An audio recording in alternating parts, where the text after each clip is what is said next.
Black businesswoman snubbed by employees and fires them all the same day.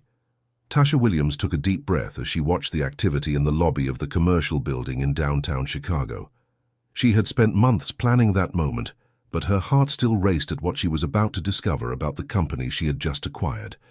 That Tuesday morning, she had arrived promptly at 8 o'clock to introduce herself as the new owner of Harrison & Partners, a mid-sized financial consulting firm she had bought through her international holding. She was wearing her best black suit, had styled her natural hair in an elegant bun, and carried a leather briefcase that had cost more than most people's monthly salary. The receptionist, a blonde woman of about 25, didn't even look up when Tasha approached the counter. She kept typing on her computer as if nothing had happened. "Good morning," Tasha said with a polite smile. "I have a meeting scheduled with Mr. Iski, Richard Harrison, at 8:30. The young woman finally looked up, but her expression changed immediately upon seeing Tasha. The smile that was ready to appear vanished as if it had been erased. "A meeting?" she asked with a tone of disdain. "Are you sure? Mr. Richard didn't tell me about any meeting this morning." "Yes, I'm sure. I'm Tasha Williams from TW International Holdings." The receptionist sighed, as if Tasha were an inconvenience. She picked up the phone and dialed a number. "Mr. Richard, there's a person here in the lobby saying she has a meeting with you. Williams." "Tasha Williams," she said, emphasizing the name as if it were something unpleasant. "Yes, sir. I'll have her wait." Tasha sat in one of the armchairs in the lobby, observing the activity. It was a small company with about 40 employees, but the environment seemed professional. Pictures on the wall showed certifications and awards the company had received over the years. As she waited, two men in suits came out of the elevator talking loudly about numbers and results. As they passed Tasha, one of them deliberately bumped into her outstretched leg. "Excuse me," he said, but his tone showed no regret. "Next time sit properly. This isn't a doctor's office waiting room." The other one laughed. "Yeah, you have to teach these people how to behave in a professional environment, right, Brian?" Tasha felt the anger rise in her chest, but she managed to control herself. She had spent years dealing with situations like that during her journey to get to where she was. The daughter of a maid and a construction worker, she knew the value of every achievement. 40 minutes later, Richard Harrison finally appeared. He was a man of about 50, with well-groomed salt-and-pepper hair and a smile that seemed more like a social mask than something genuine. "Ms. Williams," he said, extending his hand. "Sorry for the delay. I had some last-minute unforeseen issues." "No problem, Mr. Harrison. I know how the routine of a company is." They went up to the 10th floor, where the executive office was located. During the walk, Tasha observed the employees passing through the corridors. Everyone seemed well-dressed and organized, but there was something in the air that she couldn't quite define. Richard's office was spacious, with an impressive view of the city. He invited her to sit in one of the chairs in front of his desk. "Well, Ms. Williams," he began, arranging the papers on his desk, "I received the notification from the lawyers yesterday about the transfer of ownership.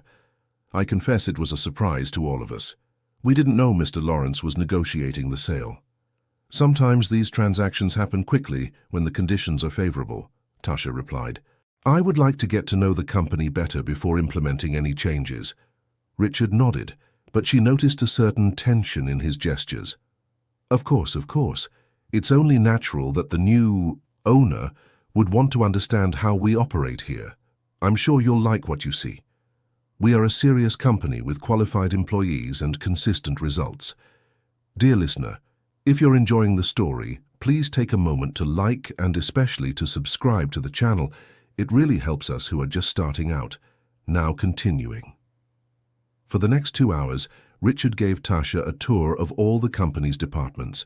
She met the heads of each section, saw performance spreadsheets, and heard detailed explanations about the internal processes.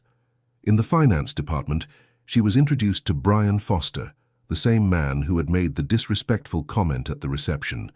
He greeted Tasha with a weak handshake and a forced smile. "A pleasure, Mrs. Williams. I hope you adapt well to our way of working here." "I'm sure I will," she replied, maintaining a professional tone. In the Human Resources Department, she met Karen Thompson. a woman in her 40s who seemed efficient but cold. Karen showed her the hiring processes and the company's internal policies. "We have strict criteria to maintain the company's standard," explained Karen. "Not everyone fits the profile we're looking for."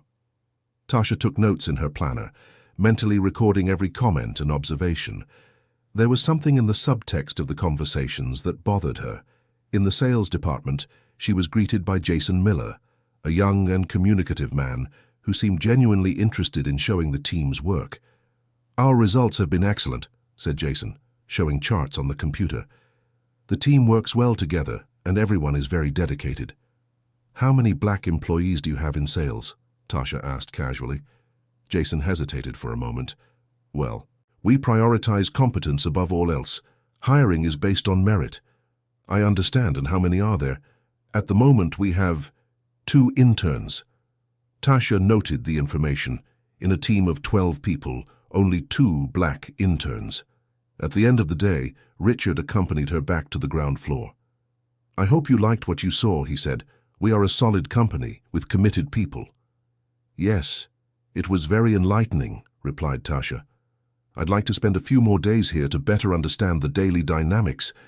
Richard seemed uncomfortable with the idea. "Of course, no problem.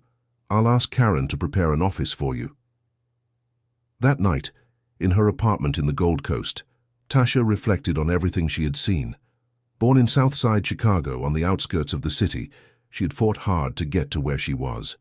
She graduated with a business degree from Howard University on a scholarship, got her master's in England, and built a solid career in international finance. Her mother, Mrs. Margaret, always said that an education was the one thing no one could take away from you. Her father, Mr. Leroy, had worked his whole life as a construction worker to pay for his daughter's education. Both had passed away in the last 5 years, but not before seeing Tasha become a successful businesswoman. The purchase of Harrison & Partners had been strategic. She wanted to expand her business in the United States and saw the company as an interesting opportunity. But now she was beginning to suspect there were more problems there than just financial ones. The next morning, Tasha arrived at the company early. She wanted to observe how the employees behaved when they didn't know she was around. She positioned herself discreetly in the coffee shop near the building and watched the comings and goings. She saw how the black employees entered through the service elevator, while the others used the main elevator.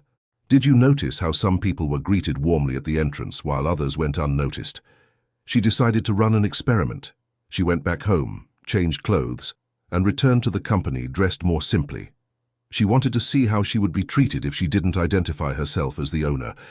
At the reception, the same blonde woman from the day before looked at her with disdain when she said she was there to drop off some resumes. "Resumes? Here?" laughed the receptionist. "Honey, this is a serious consulting firm. We don't hire just anyone. Maybe you'll have better luck with cleaning companies or something like that." "But I have a college degree," said Tasha, pretending to be insecure. "Oh, really? And where did you graduate from? One of those back-alley colleges?" Tasha felt her blood boil, but kept her composure. "At Howard University." The receptionist laughed even louder. "Howard University? Yeah, right. Look, I'm not even going to waste my time with this. Mr. Richard only hires people who fit the company's profile, understand?" At that moment, Brian Foster passed by the reception desk and overheard the conversation. "What's the problem here?" he asked with an air of superiority. "This young lady wants to drop off a resume," explained the receptionist. "I already told her this isn't the place for her." Brian looked Tasha up and down, analyzing her simpler clothes and her submissive posture. "Yeah, definitely not the profile we're looking for," he said. "Here we work with very demanding clients. We need people who know how to behave in sophisticated environments." "I know how to behave, sir," said Tasha, lowering her head. "I'm sure. And do you think you could handle important business people? $1 million contracts?" Brian laughed. "Look, I'll give you some free advice. Look for a job in something more suitable for your profile, understand?" Tasha nodded and left the company pretending to be defeated. But inside she was furious, not just because of the discrimination she had suffered, but thinking about how many other talented people had been rejected in that way. Back at her apartment, she called her lawyer, Douglas Palmer. Douglas, I need a different strategy to handle the situation at the company. What happened, Tasha? She told him everything she had witnessed over the last 2 days. I understand, said Douglas after hearing the account. You want to document these practices before revealing yourself as the owner? Exactly, but I need a way to do it without exposing myself directly. Can I arrange a fake identity for you? Temporary documents for a selection process, for example? That would be perfect. The next day, Douglas came to her with documents in the name of Margaret Leroy Johnson, a tribute to her deceased parents. According to the papers, she was a recently graduated administrator looking for a job. Tasha applied for an administrative assistant position that had been advertised on the company's website. To her surprise, she was called for an interview that same week. Karen Thompson greeted her in the meeting room with an expression that made it clear she wasn't interested in the candidate. So, Margaret, said Karen, looking at the resume without much interest, I see you graduated recently. Where did you do your internship? At small companies in the area where I live, answered Tasha, using a heavier accent than her natural one. And where do you live? In Southside Chicago. Karen made a discreet grimace. I see. And do you think you could adapt to the environment here? Our clients are very demanding when it comes to the presentation of our staff. What do you mean, ma'am? Well, you understand. We have a standard to maintain, an image to preserve. Our clients expect to find professionals who reflect the seriousness of the company. Tasha realized where the conversation was heading. I try very hard to present myself well, ma'am. I can improve if necessary. It's not a matter of trying, dear. It's a matter of natural suitability. You understand? During the interview, Karen asked questions that were clearly aimed at discouraging Tasha. She questioned whether she could work under pressure, if she had experience with important people, and if she understood the job required discretion and elegance. Look, Margaret, Karen said at the end, I'm going to be frank with you. This position requires a specific profile, someone who fits naturally into the company environment. Perhaps you would have more success in smaller, more informal companies. But I have the technical qualifications, ma'am, insisted Tasha. Technical qualifications aren't everything, dear. There's also the matter of cultural fit. Dear listener, if you're enjoying the story, please take a moment to like and especially subscribe to the channel. It really helps us who are just starting out. Now continuing. Tasha left the interview deeply shaken, not by the rejection itself, but by seeing firsthand how the company's discriminatory system worked. How many qualified people had been rejected for the same reasons? A week later, she received an unexpected call from Karen. Margaret? We had a last-minute cancellation. If you're still interested, we can give you a 2-week trial opportunity. No guarantees, but it's a chance. Tasha accepted immediately. She knew Karen was probably desperate to fill the position quickly. On her first day as an employee, she was introduced to her colleagues in the administrative department. Most greeted her politely but distantly. She noticed there were only 3 black employees in the entire company, her, a young man from cleaning, and the black girl from the files. Her direct supervisor was Derek Wilson, a 35-year-old man who showed impatience with her presence from the start. Margaret, right? He said, handing her a stack of documents. These invoices need to be organized by date and amount. It's basic work, but I need it done without errors. Yes, sir. And another thing, here we have to keep up the pace. Our clients don't wait. If you can't keep up, it's better to say so right away. During the first few days, Derek overloaded her with tasks that were clearly not the responsibility of an administrative assistant. She organized files, cleaned rooms, served coffee in meetings, and even helped carry heavy materials. It's temporary, he said, whenever she questioned it. When you prove you can dedicate yourself, we'll give you bigger responsibilities. Tasha discreetly documented everything. She used her cell phone to photograph the excessive hours, the inappropriate tasks, and the discriminatory comments she witnessed. One afternoon, while organizing files in the basement, she met Letitia Jones, the black employee from the files. She looked tired and discouraged. Margaret, right? Letitia said when they met in the hallway. I saw you started this week. That's right. And you, how long have you worked here? 5 years, Letitia sighed. 5 long years. Don't you like the work? Letitia looked around to make sure they were alone. Can I tell you something? Woman to woman? Of course. Get out of here while you can. This place isn't for people like us. What do you mean? Haven't you noticed yet? Letitia lowered her voice. There's a way they treat people and a way they treat us. We'll never get past where we are. We'll never be promoted. We'll never be truly respected. But why don't you leave? Because I need the job. I have 2 small children and I can't be unemployed. But I've already tried to report the things that happen here. You know what they told me? That if I wasn't satisfied, the door was open. Tasha felt her heart tighten. What kind of things happen? Everything. Lower salaries, denied promotions, humiliating tasks. Brian from finance has called me the black girl from the files in front of other people. When I complained, they said I was being too sensitive. And what about Karen from HR? Doesn't she do anything? Letitia laughed bitterly. Karen, she's one of the worst. She's the one who came up with that suitable profile story to justify why they don't hire black people for important positions. That night, Tasha cried in the shower. She was reliving discrimination traumas she thought she had overcome. Letitia's words echoed in her mind, reminding her of how many other people were going through similar situations. The next day, she decided to test how far the discrimination in the company went.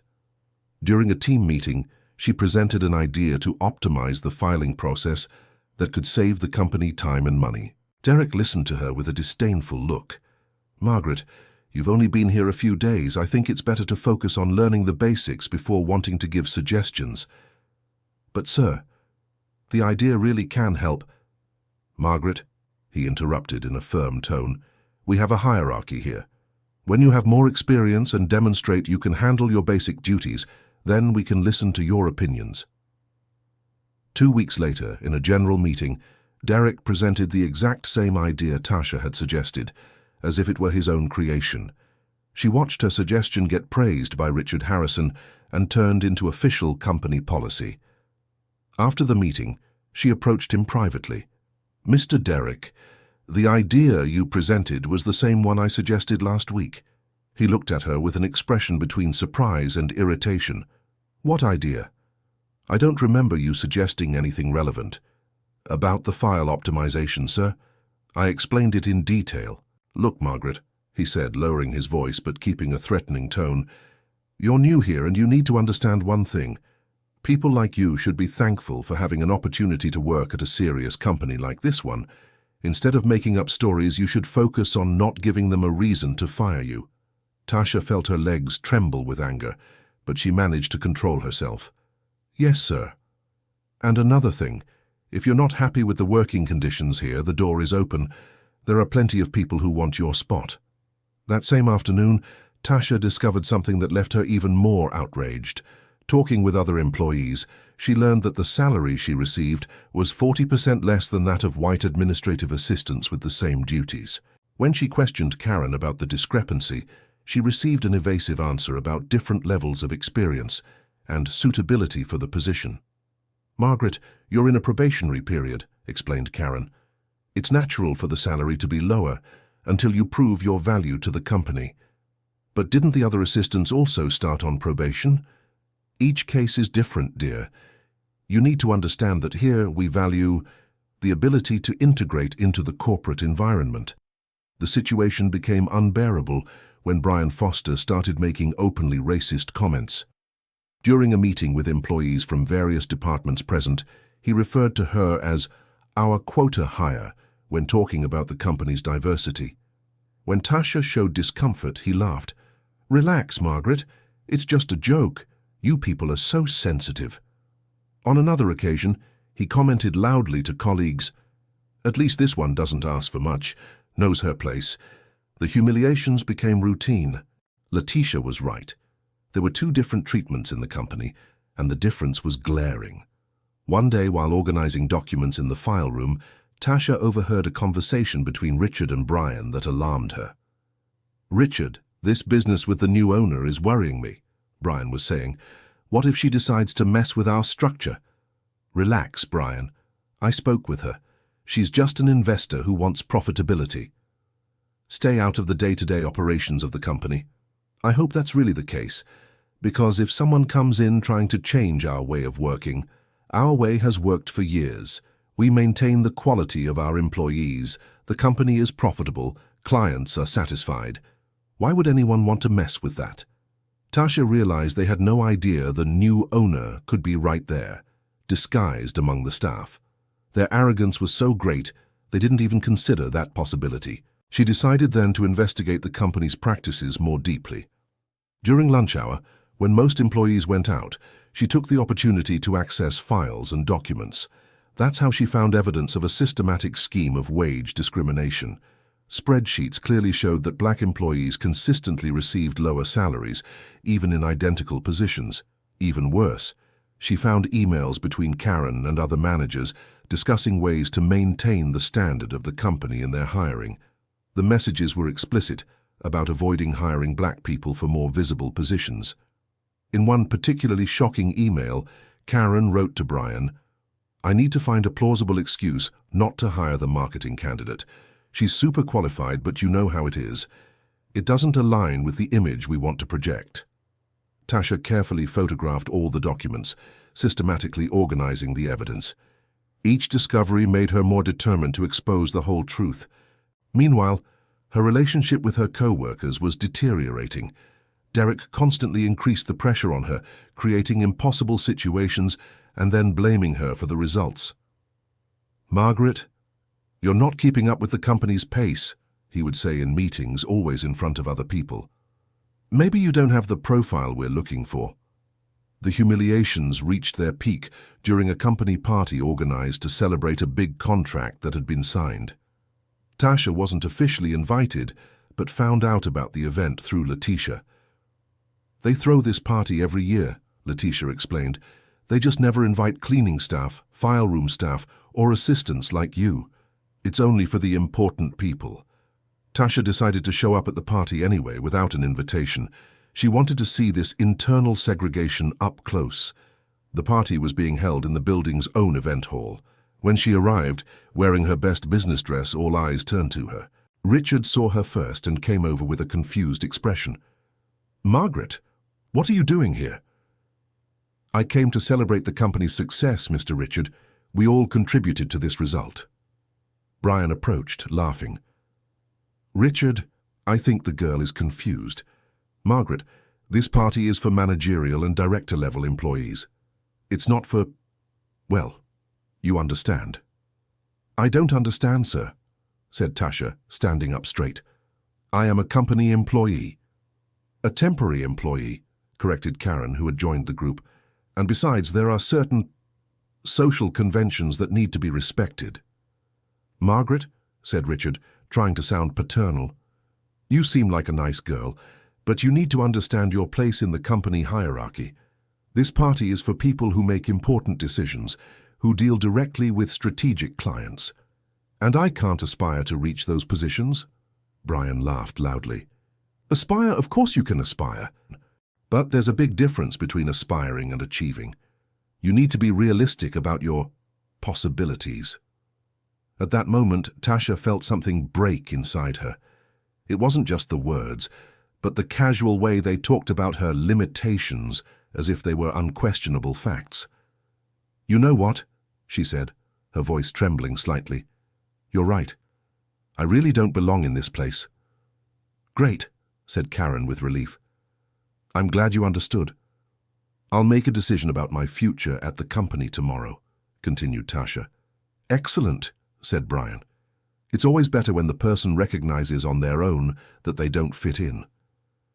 Tasha left the party under the satisfied gazes of those present. Some employees seemed embarrassed by the situation, but none had spoken up in her defense. Dear listener, if you're enjoying the story, please take a moment to leave a like, and especially subscribe to the channel. It really helps us who are just starting out. Now continuing. That night, Tasha called Dr. Douglas. "Douglas, the time has come to reveal my identity, but I want to do it in a way they will never forget." "What do you have in mind?" "I want to schedule a general meeting for tomorrow, all employees. Tell them the new owner will finally introduce herself officially.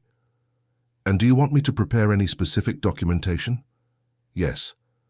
I want copies of all the purchase contracts, the powers of attorney that give me total authority over the company, and most importantly, a complete dossier with all the evidence of discrimination I've collected. Tasha, are you sure you want to do this? It could have legal consequences for you, too. Douglas, I spent $3.5 million buying this company. I have the right to know exactly what I was dealing with. And now that I know, I have a duty to do something about it. The next morning, Tasha, dressed in her most elegant suit, pulled her hair back into an impeccable bun and put on the pearl earrings that were her mother's inheritance. She carried 2 folders, one with the company ownership documents and another with all the evidence she had collected. She arrived at the company at 8 o'clock sharp, half an hour before the scheduled meeting. The receptionist greeted her with the same disdain as always. "Margaret, you look elegant today, going to a job interview." "Something like that," replied Tasha with an enigmatic smile. She went straight up to the meeting hall, where Dr. Douglas was already waiting with a projector and all the necessary documentation. "Everything ready?" he asked.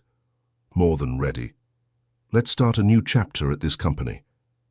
At 8:30, all the employees were gathered in the hall. There was a palpable expectation in the air. Some speculated about what the new owner would be like. Others worried about possible layoffs. Richard stepped onto the small stage in the center of the hall. "Good morning, everyone. As you know, our company recently underwent a change in ownership. Today we will finally meet our new owner, Mrs. Tasha Williams of TW International Holdings." He gestured toward the door, expecting someone to enter, but there was no one there. "Tasha," he called, looking around confused. It was then that Tasha stood up from her chair in the middle of the audience. All eyes turned to her, but they still didn't understand what was happening. "Here, Mr. Richard," she said calmly. "What do you mean here?" "Margaret, sit down. The owner of the company will be here any moment." Tasha walked toward the stage, taking the ownership documents from her folder. "Mr. Richard, allow me to introduce myself properly," she said as she stepped onto the stage. "My name is Tasha Williams.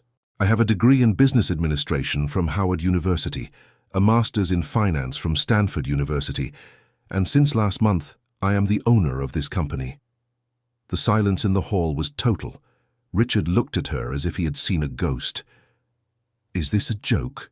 murmured Brian from the back of the room. "It's no joke, Mr. Brian," replied Tasha, projecting the company purchase documents onto the screen.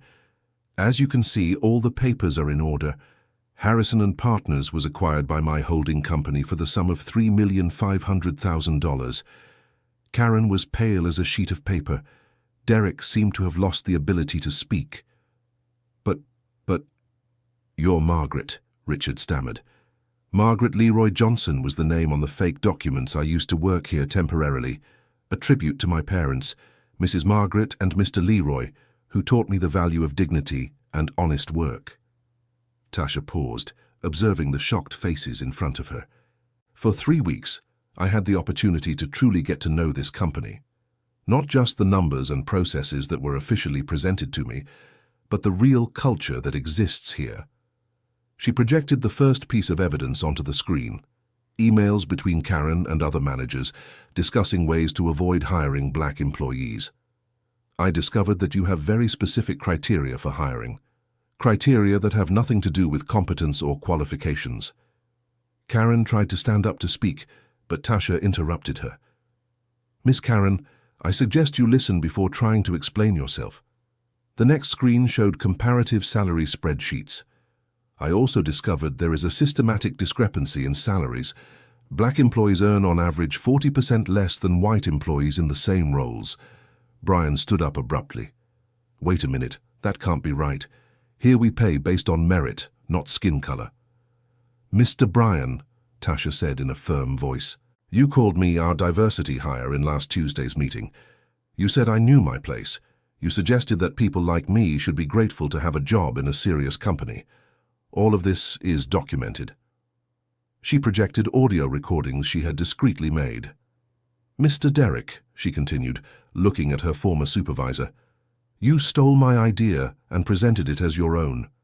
When I confronted you, you said people like me should focus on not giving reasons to be fired. Derek lowered his head, unable to look at her. Mr. Richard, Tasha said, turning to the general director, you told me yesterday that I needed to understand my place in the company's hierarchy, that people like me needed to be realistic about our possibilities. Richard tried to speak, but only emitted confused sounds. But it wasn't just the direct humiliations, Tasha continued, her voice now choked with emotion. It was the casual way you all did it, as if it were normal, acceptable, even right. Some people in the audience began to cry. Employees who had witnessed similar situations recognized the truth in her words. Letitia, Tasha said, looking for the file room employee in the audience, you told me you've suffered discrimination here for 5 years, that you tried to report it and were threatened. I want you to know that your complaints were not in vain. Letitia was crying openly, finally seeing her experiences being publicly validated. You want to know what my place is in this company's hierarchy? Tasha said, turning to the entire audience. My place is at the top, because I am the owner. I bought this company with money I earned through hard work, competence, and dedication. She paused, letting the information sink in. But I almost gave up. I almost believed you were right about my limitations.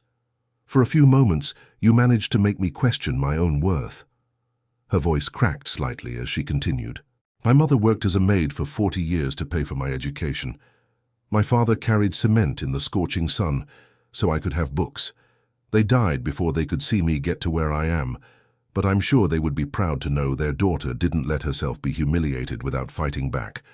By this point, many people in the audience were crying. Even some of the employees who had discriminated against Tasha seemed genuinely ashamed. Now let's talk about changes, she said, returning to a professional tone. Mr. Brian, Miss Karen, Mr. Derek, you are fired for just cause. You will not receive severance pay, and your discriminatory practices will be reported to the proper authorities. The three tried to protest simultaneously, but Tasha raised her hand to silence them. Mr. Richard, you have 2 options. Agree to participate in an intensive re-education program on diversity and inclusion, or resign. The choice is yours. Richard swallowed hard. I accept the program. Excellent. For all other employees, starting today, this company will have clear diversity and inclusion policies. Salaries will be reviewed to eliminate any discrepancies based on personal characteristics. There will be mandatory training on respect and equality. She looked especially at the employees who had shown support or embarrassment during her experience. For those who remained silent while witnessing discrimination, I understand it's not always easy to speak up, but silence in the face of injustice is complicity. I hope you learn from this experience. Tasha took a deep breath before continuing. Letitia Jones will be promoted to coordinator of the new Inclusion and Diversity Department. She knows better than anyone the problems we need to solve. Letitia was crying so much she could barely speak. Thank you, Miss Tasha. Thank you for believing in me. Don't thank me, Letitia. You deserve this opportunity. In fact, everyone deserves equal opportunities. Tasha looked at the entire audience. This company will become an example of how to treat people with dignity and respect, not because it's politically correct, but because it's humanly right. She paused, organizing her final thoughts. To finish, I want to share something with you. During these 3 weeks, you didn't just discriminate against me. You missed the opportunity to get to know a person who could have contributed greatly to this company. You missed the chance to have a leader who truly understands the value of every employee. Now imagine how many other talented people you've rejected over the years, how many innovative ideas were wasted, how much potential was ignored simply because of prejudice. The reflection hit many people present. Some began to rethink their own past attitudes and behaviors. Starting today, we will do things differently. We will judge people by their character, their competence, their dedication, not by their skin color, the address where they live, or the clothes they wear. Tasha organized her papers and prepared to conclude. This meeting is adjourned. Mr. Richard, I expect you in my office in 1 hour to discuss the specific changes that will be implemented. Letitia, I want to speak with you about your new role. The others may return to work, but with the awareness that we are beginning a new era in this company. As people left the hall, many approached Tasha to apologize or show support. She greeted each one with dignity, showing no resentment. A young employee from the commercial department approached her crying. "Ms. Tasha, I want to apologize. I saw when they treated you poorly as Margaret and I did nothing. I was afraid of losing my job. What is your name?" "Ashley, ma'am." "Ashley, fear is understandable, but now you have the opportunity to do things differently. Use this experience to become a better person." "I will do that, ma'am, I promise." In the following months, the company's transformation was radical. Tasha implemented strict diversity policies, hired consultants specialized in inclusion, and established safe channels for reporting discrimination. The employees who agreed to participate in the re-education programs showed genuine changes in their attitudes. Richard, in particular, became one of the biggest supporters of the new policies. "Ms. Tasha," he said in a meeting 3 months later, "I want to thank you for giving me the chance to change. I realized how wrong I was about so many things." "Richard, real change comes from within. I merely offered the opportunity. You chose to take it." The company began to attract diverse talent from across the market. The inclusive culture created a more creative and productive environment, resulting in significant profit growth. Tasha also established a scholarship program for young people from underserved communities in memory of her parents. The program was called Margaret and Leroy, providing educational opportunities for those who needed it most. At an awards ceremony where the company was recognized as Diversity and Inclusion Company of the Year, Tasha gave a moving speech. "This award isn't mine. It belongs to all the employees who chose to change, grow, and become better versions of themselves. It belongs to people like Letitia, who endured adversity and never lost hope. But most of all, this award belongs to my mother, Mrs. Margaret, and my father, Mr. Leroy, who taught me that our origin does not define our destiny, that with hard work, dignity, and perseverance, we can overcome any obstacle." The audience gave a standing ovation, many with tears in their eyes. I want to leave a message for everyone watching who may have gone through similar situations. Don't let anyone determine your worth. Don't allow other people's prejudice to limit your dreams. And remember, sometimes the best revenge is success.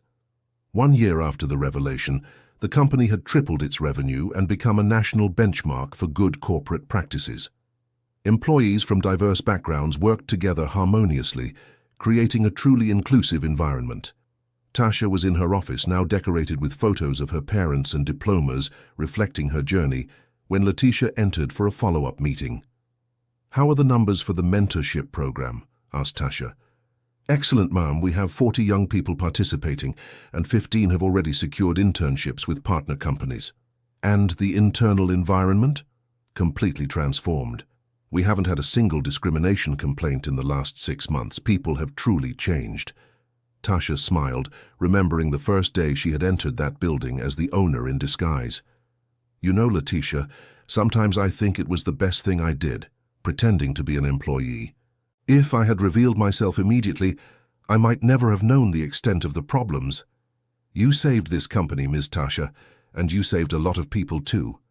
No, Letitia, we saved it. Together. Because real change only happens when we work together."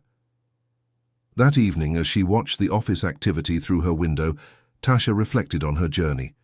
She had endured humiliations that had marked her deeply, but she had transformed that pain into strength to create something better. Her phone rang. It was her assistant announcing that a special gift had arrived. "You can send it in," she said. Minutes later, a young black man of about 20 entered her office, carrying a diploma and a radiant smile. "Ms. Tasha, my name is Jamal. I'm one of the beneficiaries of the Margaret and Leroy program. I came to thank you in person. Thanks to the scholarship, I was able to graduate with a degree in engineering. I start working at a multinational company next week." Tasha felt her eyes fill with tears. "Jamal, what a joy to meet you. Your parents must be so proud." "They are, ma'am. And I wanted to say something. You are an inspiration to many people in my community. We proved that when someone believes in us, we can go very far. After Jamal left, Tasha stayed alone for a few minutes, absorbing the meaning of that meeting. That's what made all the suffering worth it. Knowing that her experience had turned into opportunities for other people. She picked up the phone and called Dr. Douglas. "Douglas, I want to expand the scholarship program. I'm thinking of starting a foundation." "Tasha, you already do so much. You don't need to overburden yourself." "It's not a burden, Douglas. It's purpose. I've discovered that my mission isn't just to be successful myself, but to create paths for others to be successful too." End of story. So, what did you think of Tasha's story? Have you ever been in a situation of discrimination? Tell us in the comments your opinion on how she handled everything. Don't forget to leave your like and subscribe for more emotional stories.